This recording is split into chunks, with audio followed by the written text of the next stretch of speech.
Om Swastiastu, saya Profesor Dr. Nyoman Putu Budiarte, SHMH, salah satu dosen pengampu mata kuliah di Magister Kenodaratan Pasca Sarjana Prasoma Dewa. Hari ini Selasa tanggal 18 April 2023 akan memberikan materi kuliah mengenai tahapan atau langkah-langkah penelitian dan penulisan tesis. Gitu. Memang sebelumnya sudah ada pertemuan 5 kali, sekarang pertemuan yang ke-6. Untuk sebelumnya sudah dibahas mengenai penelitian hubungannya dengan ilmu, terutama ilmu hukum kenotariatan. Lalu berikutnya kebenaran yang ingin dicari oleh sebuah ilmu hukum, ya, melalui penelitian itu, ya, baik itu kebenaran korespondensi maupun kebenaran yang lain. Lalu dalam penelitian hukum, karena ilmu hukum itu memiliki ciri khas, yaitu ilmu sui generis, dalam arti tidak bisa digabungkan dengan ilmu lain, tetapi ilmu yang berdiri sendiri, yang memiliki karakter ilmu praktis normologis, artinya ilmu kaidah, ya, ilmu penormaan, baik itu membuat norma, melaksanakan norma, menegakkan norma, dan itu harus dipraktekkan sehingga berupa produk atau bagaimana penegakan putusan atau keputusan. Seperti itu. Akhirnya ilmu hukum ini memiliki 2 dimensi di dalam penelitiannya, yaitu penelitian normatif di satu sisi dan penelitian empiris di sisi lain.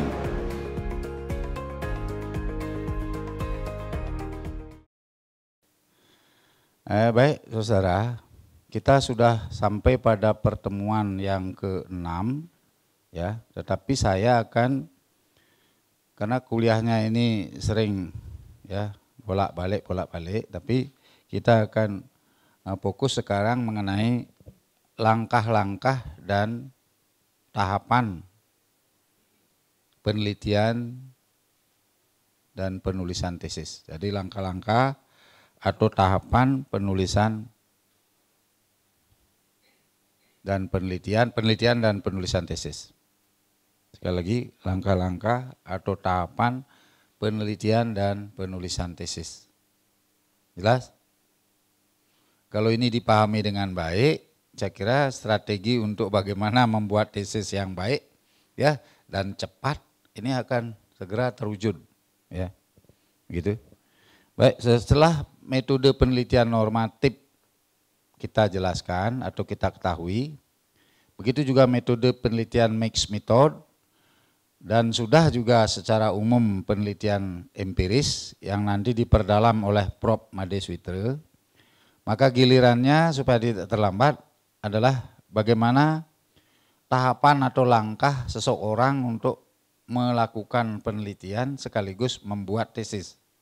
Ini kan maha penting, ya enggak? Nah, ada 6 langkah, ya. Kalau dalam teori ada menyebutkan 9, ada menyebutkan 6, ada menyebutkan 4 gitu. Tapi menurut saya ada 6 langkah untuk bisa meneliti sekaligus menulis tesis. Yang pertama adalah langkah persiapan yang saya sebut dengan langkah pembuatan proposal. Langkah pembuatan proposal.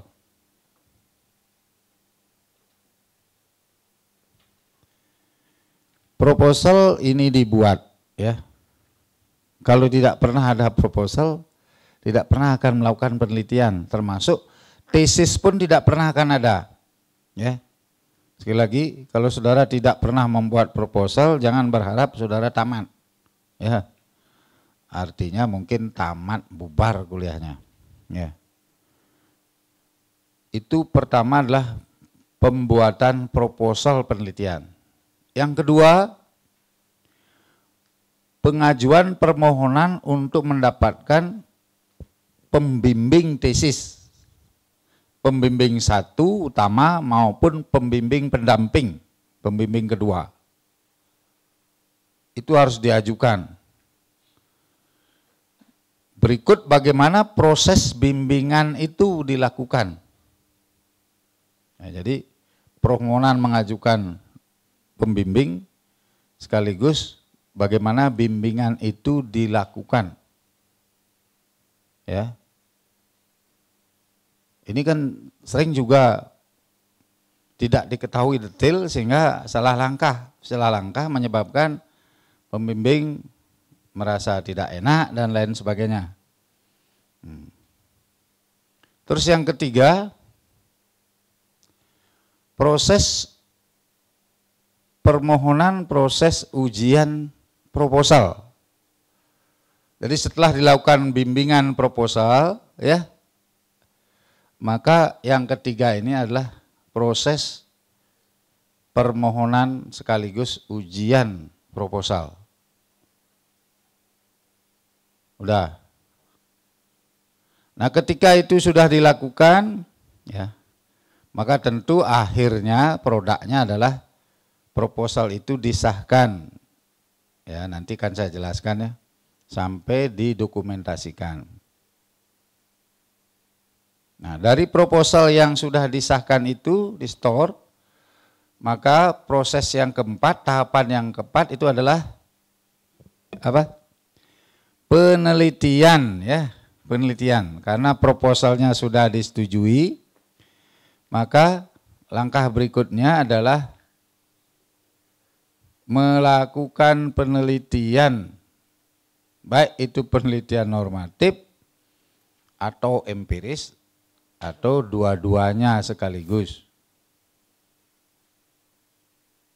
Proses penelitian. Ini keempat. Yang kelima, ya, artinya itu berproses dengan pembimbing juga. Yang kelima adalah ujian seminar hasil penelitian. Seminar hasil penelitian. Artinya apa yang dihasilkan dari penelitian itu dalam bentuk rancangan tesis ini harus diseminarkan. Ada di hadapan penguji 5 orang, ya, ketua sekretaris dengan anggota 3 orang, ketua sekretaris merangkap anggota dan ini di hadapan rekan-rekan saudara. Rekan saudara itu minimal hadir 10 orang. Minimal hadir 10 orang. Ingat itu. Maka baik-baik dengan kawan-kawannya. Baik-baik dengan kawan-kawan, nanti tidak dihadiri seminar hasil, bisa tidak jadi ujiannya, seminarnya. Terus saat seminar hasil itu, ya, saat seminar hasil, peserta yang minimal 10 orang itu, pesertanya memang wajib 10 kali juga ikut. Kalau tidak pernah ikut 10 kali, ngajukan seminar hasil akan ditanya. Berapa kali ikut seminar hasil? Baru 6 kali. Ikut lagi berapa kali baru boleh ujian. Nah, begitu ya. Jadi itu tahapan untuk tesis bisa sampai diuji. Nah, kalau itu sudah dilakukan tentu diperbaiki susul saran penguji dan mahasiswa yang ikut seminar, ya. Maka hasil seminar ini disempurnakan menjadilah tesis untuk siap diproses. Jadi proses yang ke-6, proses ujian tesis atau ujian TA, tugas akhir. Jadi yang ke-6, ujian tugas akhir atau tesis. Itu dari bahan yang diseminarkan setelah dirembukkan dengan pembimbing, ya. Maka pembimbing ACC untuk diajukan ujian akhir, ya. Maka di ujian akhir pengujinya 5 juga, ya, bisa sama dengan penguji seminar hasil, bisa juga berbeda, ya, bisa berbeda. Tapi di ujian akhir itu tidak ada mahasiswa, ya. Nah itu tahapannya sehingga dijatakan lulus lalu kemudian diperbaiki, dijilid cover yang bagus, ya, disetorkan. Tapi sebelumnya saat penelitian, ya, tahap ke-5 saudara diwajibkan menyetor artikel dari tesis itu untuk dimuat atau dipublish dalam jurnal akreditasi. Itu harus itu, ya, harus. S1 aja sudah, apalagi S2 ya. Itu harus membuat jurnal lalu dipublish, karena ketentuannya kalau tidak membuat jurnal yang dipublish nasional, maka saudara tesisnya harus diturnitin. Tesis harus diturnitin, artinya dicek similarity dan lain sebagainya, apakah ini ada plagiat atau tidak. Dan itu 25%. Kalau membuat artikel itu juga diturnitin. Kalau kurang dari 25%, saudara belum bisa ujian, ya. Nah, itu biasanya dilakukan oleh staf tindik yang membidangi itu, ya. Jadi harus kurang dari 25%. Baru boleh maju ujian akhir. Begitu ya. Nah, itu tahapan. Nah, sekarang saya akan menjelaskan tahapan pertama. Membuat proposal penelitian. Minggu lalu saya minta saudara kan membuat judul dan rumusan masalah. Ya enggak? Sudah kan? Ada yang sudah buat judul? Jangan-jangan bengong di rumah bengong ya, sehingga enggak ada hasil apa-apa ya. Judulnya apa, rumusan masalahnya apa, ya. Nah, sebentar kita diskusikan, tapi dalam membuat proposal itu, ya, kalau bisa kuliah ini, maksud saya melihat dosennya saja sampai ngantuk ya, gitu. Nah, itu bab mengenai proposal. Di pendahuluan itu berisi 1 latar belakang masalah, 2 rumusan masalah, 3 tujuan penelitian, 4 kegunaan penelitian, 5 originalitas. Dan 6, ini di tesis ini, itu desain penelitian atau kerangka pikir. Kalau di S3 kerangka pikir itu di bab 2. Ini bisa saja nanti ditaruh di bab 2. Itu.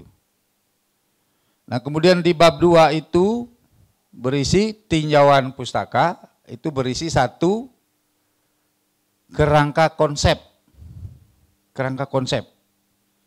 2 kerangka teori.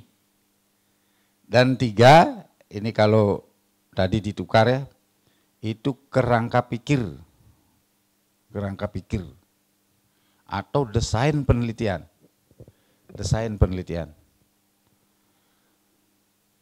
Nanti saya jelaskan. Lalu kemudian yang bab 3, metode penelitian, sudah tahu toh isinya, tipe penelitian atau jenis penelitian, 1, 2, pendekatan penelitian, pendekatan masalah, ya.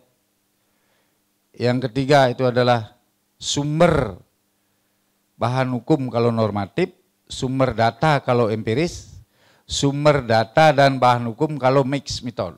Ya, ingat itu. Kalau mixed method. Bisa dipahami? Jadi nomor 3, sumber data kalau empiris, sumber bahan hukum kalau normatif, sumber data dan bahan hukum kalau mixed method. Ya. Terus yang keempat yang harus diisi dalam metode penelitian adalah teknik pengumpulan data kalau empiris, teknik pengumpulan bahan hukum kalau normatif, teknik pengumpulan data dan bahan hukum kalau mixed method. Ya, saya kira sudah dipahami itu. Nanti seperti apa isinya kemarin kan sudah dijelaskan nih, yang bab 3. Terus yang keempat, kelima ya. Kelima itu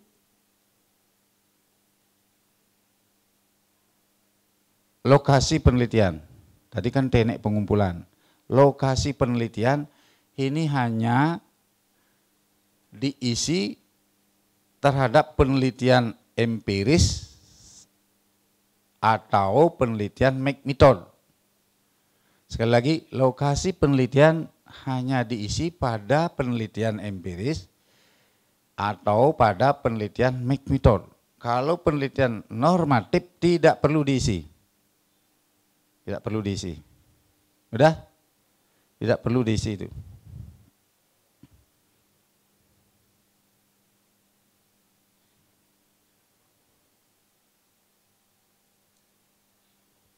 Tidak perlu diisi. Lalu terakhir, analisis bahan hukum. Tadi yang keenamnya atau yang kelima, analisis bahan hukum dalam penelitian normatif. Analisis data pada penelitian empiris.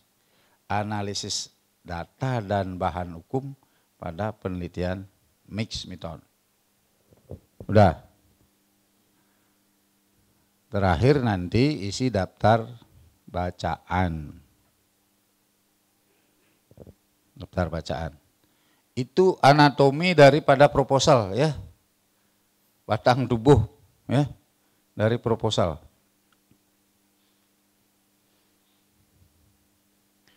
Nah, sekarang saya menjelaskan mengenai membuat latar belakang. Hampir 90% ya pengalaman jadi pembimbing ini. Mahasiswa macetnya di membuat latar belakang. Apa yang harus dimuat dalam latar belakang? Atau saya ilustrasi, apa yang dimuat dalam kata pengantar? Kata pengantar 5 menit selesai. Tapi kok berhari-hari tidak selesai? 5 menit kata pengantar saya. Tapi isinya harus ngerti apa yang harus diisi, ya itu diucapkan, ditulis. Tapi kalau isinya tidak ngerti kan tidak bisa buat. Kalaupun buat salah. Sama dengan membuat abstrak. Membuat abstrak kalau tesis sudah jadi, ya abstraknya 5 menit juga jadi. Tapi mengapa berlama-lama? Karena tidak ngerti apa itu abstrak. Bagaimana membuat abstrak, apa aja isinya. Bagaimana caranya mengetik, ngerti. Ya, sampai meninggal juga tidak akan selesai. Kan begitu? Nah, sebelum ornamen itu, aksesoris itu saya jelaskan mengenai latar belakang. Apa yang dimuat dalam latar belakang? Coba, ada yang angkat tangan. Langsung diskusi. Apa muat latar belakang? Coba, guys. Ya.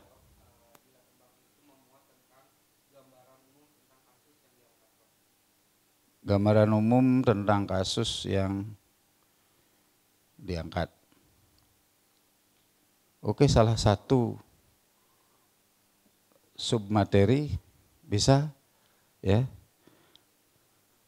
Tapi itu dalam penelitian empiris. Tanda petik karena bilang kasus ya. Setidaknya itu problema hukum apa ya. Ada lagi yang menambahkan? Ayo ditambah-tambah nanti jadi genep gitu ya. Oh, bantu temannya. Apa yang dimuat dalam latar belakang? Ya silakan. Informasi mengenai substansi permasalahan yang akan dibahas. Ya, masuk. Lagi. Masuk. Tapi nanti dalam bahasa lain seperti apa kan gitu. Lagi siapa ini yang mahasiswi? Apa? Ya.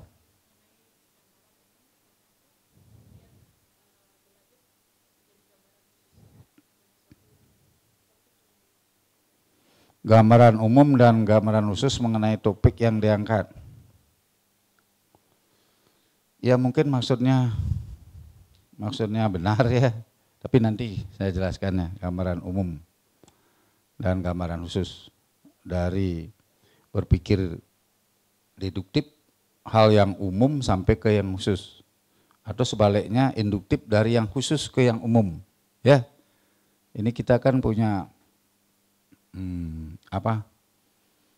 nalar logika pikir ya, logika silogisme ya.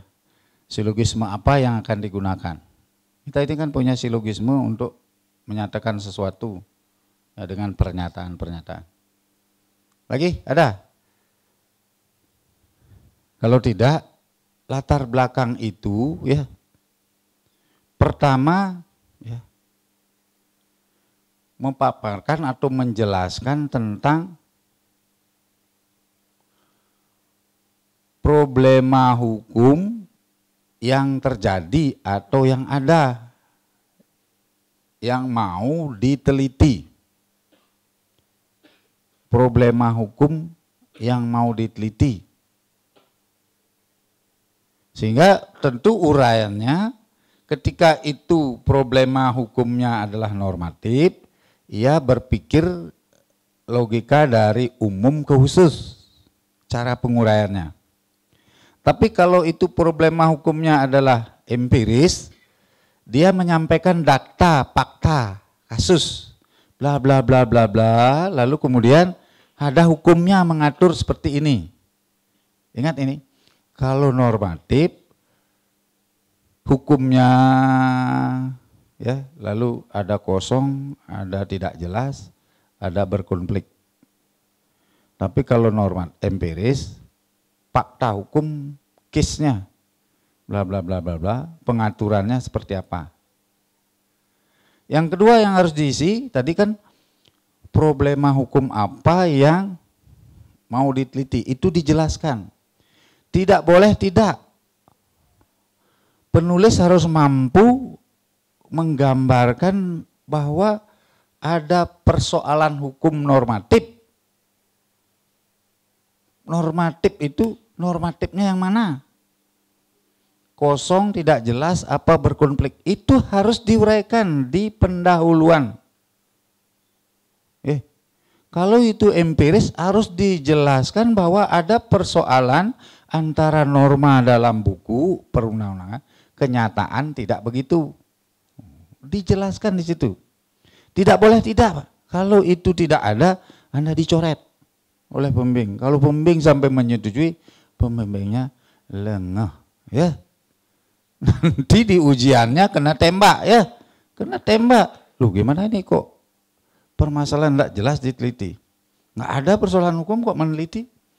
Artinya alasan untuk meneliti ada. Jadi mengapa melakukan penelitian sampai membuat proposal? Karena ada latar belakang masalah. Masalahnya adalah masalah normatif atau empiris atau dua-duanya.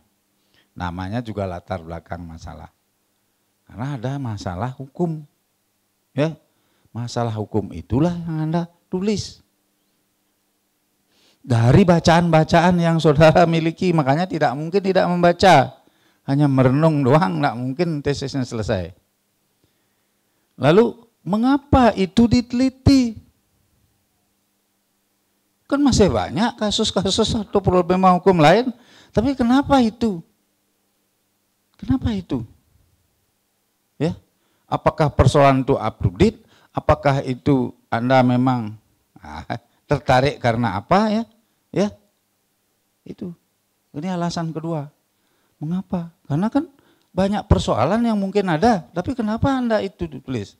Buktinya ini sama ini beda kan tulisannya, enggak mungkin sama. Kalau sama pasti digugurkan salah satu.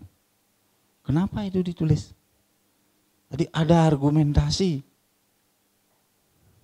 Artinya ada ingin mendalami sekaligus menyelesaikan persoalan itu secara normatif atau secara empiris. Ya. Intinya seperti itu latar belakang, dan itu mestinya minimal 7 halaman. Kalau tesis ini mestinya 10 halaman itu. Ya, baru terungkap sampai muncul judulnya. Sehingga pada bagian akhir dari latar belakang itu baru sampai tertarik mengangkat judul dalam penelitian itu adalah bla bla bla bla. Nah, dari latar belakang itu jelas yang muncul lebih dulu adalah masalah. Baru tertarik memilih penelitian dengan judul. Kan begitu bagian akhirnya. Ya, bikin skripsi kan gitu. Ya. oh bla bla bla bla masalahnya begini, problematika begini, lalu saya tertarik meneliti dengan judul bla, kan itu. Nah, sehingga dari situ logikanya bahwa dalam penelitian ilmiah yang muncul pertama adalah permasalahan, ya, bukan judul, bukan judul. Kalau permasalahannya sudah jelas, judulnya bisa diatur seperti apa, bisa dibuat seperti apa, itu, ya. Tapi dalam pembelajaran sering juga ada, Pak judulnya duluan, ya sudahlah telur sama ayam ya, ya mana duluan ayam, mana duluan telur ya, begitu, begitu. Tapi secara ilmiah mestinya permasalahan dulu ada, baru membuat judul. Tapi dalam ngetik judulnya duluan diketik ya, karena di depan dia, ya, ya. Tapi dalam pikiran sudah ada problema itu, sehingga membuat judul itu. Gitu. Nah, itu latar belakang, ya. Jadi 7 sampai 10 halaman. Udah, catat aja 7 sampai 10 halaman. Nah, kalau tidak salah itu satu halaman sama dengan 500 kata, ya.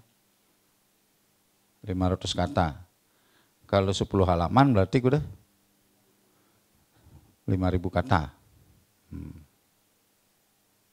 5.000 kata. Karena itu dimuat 2 spasi. Kalau jurnal 1 spasi.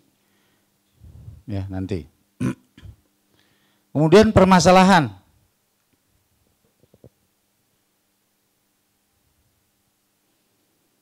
Permasalahan dimaksudkan adalah rumusan masalah maksudnya. Rumusan masalah itu bisa 2, bisa 3. Bisa juga 4. Saya minta enggak usahlah 4 ya. Cukup 3 saja ya. 2 juga enggak apa-apa. Tapi kalau 1 ini pertanyaan besar. Ya. Kalau memang betul hanya 1 enggak apa-apa juga. Ya. Jangan dipaksa-paksa menjadi 2 masalah. Ya. Tapi nanti dikoreksi oleh pembimbing memang jangan dicari-cari lagi, memang begitu masalahnya ya. Gitu ya. 1 tapi panjang mungkin ya. Ya. Ngerti? Jadi rumusan masalah itu caranya gimana? Ini namanya pertanyaan penelitian. Research question. Pertanyaan penelitian. Research question. Atau dalam ilmu hukum disebut legal research. Maksud saya pertanyaan penelitian. Jadi legal questionnya seperti apa? Pertanyaan hukumnya seperti apa? Sehingga di sini rumusnya tetap menggunakan rumus ilmiah. Tidak boleh telanjang. Maksud saya telanjang kalimatnya ngangwang kita. Kalau orang ngangwang kita kan seronok ini. Ya. Bisa enggak pakai baju ya, bisa enggak pakai BH gitu ya. Ya. Ini lengkap ini ya. Kalimatnya lengkap. Lengkap itu artinya ada kalimat pertanyaan. Tidak boleh memakai kalimat pernyataan. Tetapi saya katakan beberapa guru besar dalam penelitian normatif diizinkan. Sekali lagi ya, kalau Anda pernah baca buku, dalam penelitian normatif saja ya diizinkan menulis pertanyaan penelitian dengan pernyataan. Tetapi umumnya dalam metodologi penelitian, ilmu penelitian ini, semua pertanyaan penelitian itu adalah kalimat tanya. Maka awalnya harus didahului dengan mengapakah, bagaimanakah, apakah, kenapa. Ya, itu tuh. Siapakah? Berapa tuh? Siapakah? Apakah? Bagaimanakah? Mengapakah? Kenapa? Ya, itu. Itu di awal kata. Udah. Jangan macam-macam ya. Ya. Pokoknya pilih di antara kata-kata 5 itu. Ya. Tapi biasanya tesis hukum nggak ada apakah pengadilan ini berwenang untuk ya kan gitu kan apakah atau dipakai kata lain bagaimanakah kewenangan ya, kan sama aja apakah kewenangan artinya apa saja kewenangannya tapi kalau pertanyaan lain bagaimana kewenangan ya sama kan maknanya sama bagaimana kewenangan apakah kewenangan pengadilan negeri Denpasar bagaimana kewenangan pengadilan negeri Denpasar apakah kewenangan notaris PPAT sebagai pembuat akte? Bagaimana kewenangan? Mirip tuh, ya. Jadi kalimatnya seperti itu. Dan ada lagi tanda tanya. Saya tidak mengharuskan dananya, tidak diisi juga enggak apa-apa karena bunyinya sudah. Tapi bahasa Indonesia yang benar harus diisi. Ya, bahasanya yang benar diisi. Tapi dalam penelitian hukum kadang-kadang dibolehkan nggak diisi ya gitu. Kita juga sudah tahu apakah pertanyaan itu isi itu belakangnya ya enggak? Nah itu udah jelas kan? Jadi 2 pertanyaan hukum. Bagaimanakah, mengapakah? Kalau penelitiannya itu penelitian empiris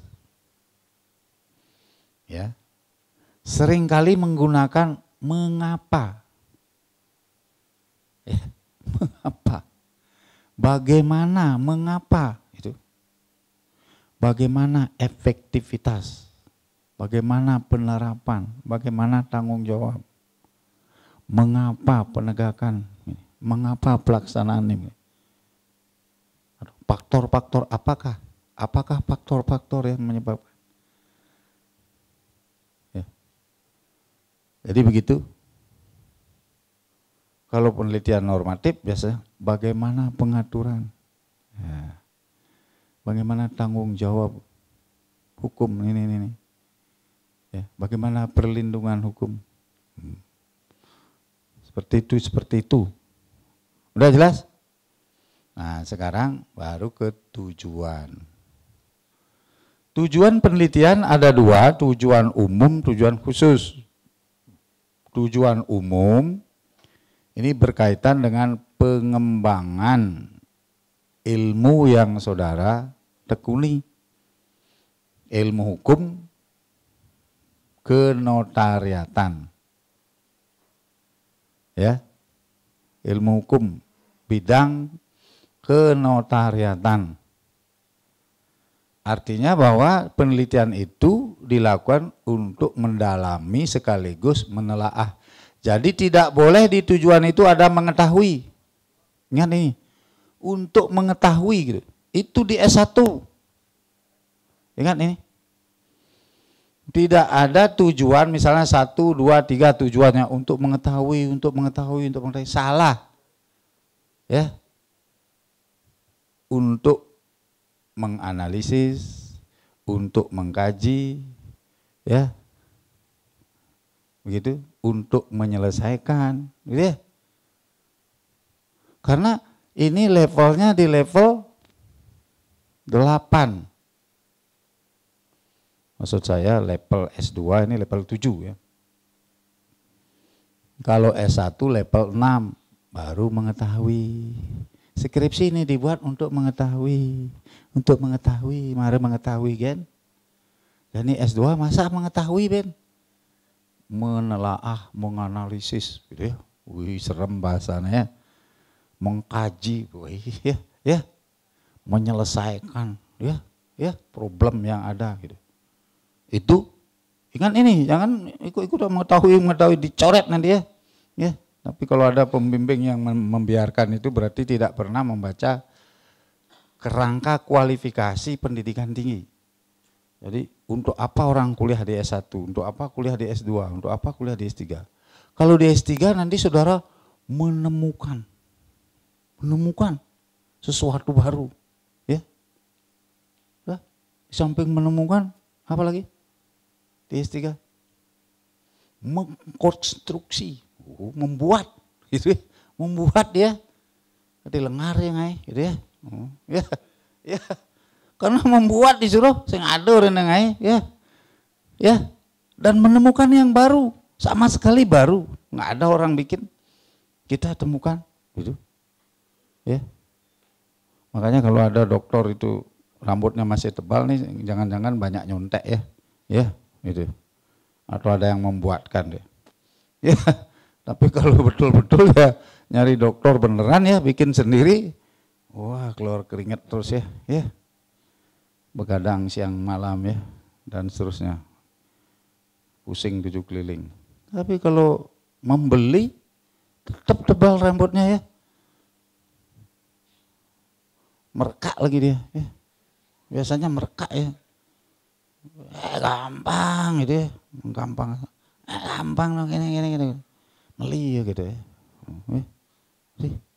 Angkat sing dawa aja pembimbingnya polosan pembimbing dia gitu.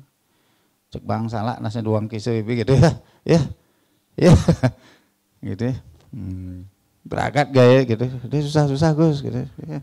Cek bang salah ya duang kisah duang pesek cek berangkat ke gaya gitu, cek ngidam dosen neken gitu, boleh tekan gitu, gitu, ya.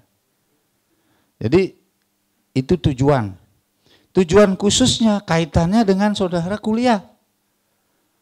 Yaitu persyaratan untuk magister notariat harus membuat tesis.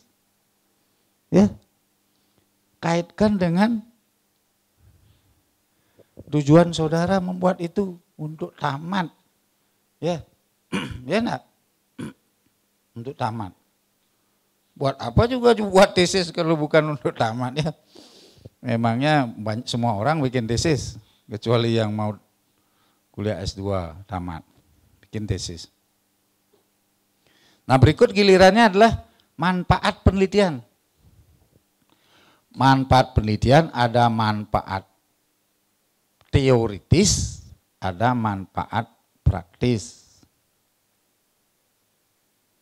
Yang teoritis kembali lagi dikaitkan dengan tujuan penelitian khusus tadi, dikembangkan kepada ilmu hukum.